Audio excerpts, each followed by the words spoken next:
et Dictacratie fait un travail de fond, un travail extraordinaire, et je vous demande véritablement si vous en avez la possibilité de lire, soit ce soir en direct, soit quand vous réécouterez l'émission en podcast, chers amis ou chers ennemis. Vous aussi, ça vous enrichira. Vous-même, vous savez que je vous donne toujours des bons conseils, n'est-ce pas? Ensuite, on a Égalité à la Conciliation, dirigée par Alain Soral. Égalité à la Conciliation, c'est une organisation française, je précise bien, pas panafricaine, française, nationaliste de gauche, d'accord, qui défend les intérêts de la France, d'accord, et qui réunit des militants qui aiment la France plus que jamais et qui veulent se battre pour cette dernière. Bon, moi je suis pas français, même si j'en ai les papiers, je suis et je demeure un afrodescendant, un africain, un panafricain, mais ça ne m'empêche pas de m'allier à ceux qui veulent défendre leur terre. On n'est pas d'accord sur tout. Je dirais toujours, je ne dirai jamais assez. Quand ils parlent de l'Afrique, ils m'intéressent pas. Quand ils parlent d'autres choses, ils m'intéressent pas. Et quand ils parlent de la défense de leur peuple, comme moi je parle de la défense du mien, on se rejoint et il se trouve qu'on a les mêmes ennemis et on peut dire beaucoup de choses sur j'entends beaucoup de personnes qui veulent dire des choses sur Soral, etc., qui me disent en privé tu devrais t'éloigner. Non, je précise bien une chose simple,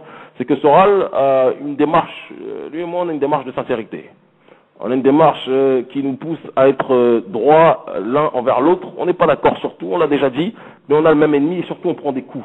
Et dans cette ligue des dissidents, qui n'est pas une ligue qui compte beaucoup de participants, si vous voyez ce que je veux dire, de résistants, on est tellement peu nombreux qu'on n'a pas le temps de se tirer dans les pattes, ou on n'a pas le temps de se manquer de respect. On a été en opposition très frontale à une certaine époque, mais ce temps-là est révolu et je suis en tout cas touché de l'avoir en partenaire. Il fait un gros travail, en tout cas sur le terrain du sponsoring de l'émission Afro Insolent, et on est énormément touché de l'avoir à nos côtés et on l'encourage en tout cas à se battre pour les siens comme nous nous battons pour les nôtres. On l'encourage moins à parler de notre situation, de notre continent, parce que c'est pas une situation qu'il connaît beaucoup, comprenne, qui pourra, mais pour le reste c'est un réel dissident qui porte ses cojones comme nous le faisons. Voilà. Et si vous n'êtes pas content, ben vous allez ailleurs, il y a d'autres dissidents falches, il y a les identitaires, il y a tout ce que vous voulez, où il y a les Olivier Besancenot, mais nous en tout cas on a choisi avec qui on marche, comprenne, qui pourra, chers amigos et chers ennemis.